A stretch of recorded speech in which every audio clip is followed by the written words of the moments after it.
Si est-il le mariage surprise du printemps, le 4 juin dernier, après plus de 8 ans d'amour, Julie Gaillet et François Hollande se sont dit oui dans l'intimité de Tulle, entourés de quelques proches. Une union idéale pour le couple, tombé dans un tourbillon médiatique au moment de la révélation de leur liaison et qui tente, depuis, de scènes sortent. Dans une biographie sortie récemment, l'ancien président s'était d'ailleurs montré très lucide sur depuis l'officialisation de leur couple en 2014, les apparitions à deux de François Hollande et Julie Gaillet pourraient presque se compter sur les doigts d'une main. L'ancien président et l'actrice, mariés depuis le début du mois, ont toujours préféré la discrétion et protègent farouchement leur vie privée. Une réserve qui leur vient sûrement de leur début, et du tourbillon médiatique qui leur était tombé dessus d'un coup, après les publications du magazine Closer dans lequel on voyait François Hollande se rendre chez sa belle en scooter. Une médiatisation à l'extrême qui n'avait pas plu à l'actrice, comme elle l'avait confié récemment chez Sud Radio, mais sur laquelle François Hollande est très lucide. Je lui dis souvent,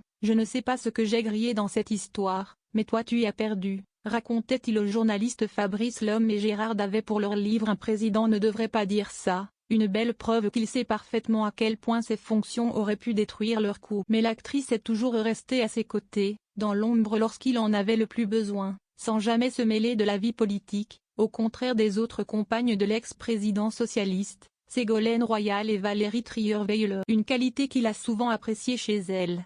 La tendre et délicate affection de Julie a été un inestimable sans avoir besoin de jouer un rôle. Elle était là, avec cette aspiration au bonheur qui rend la vie plus douce, écrivait-il d'ailleurs dans ses mémoires, Les leçons du pouvoir. Actrice mais pas première dame.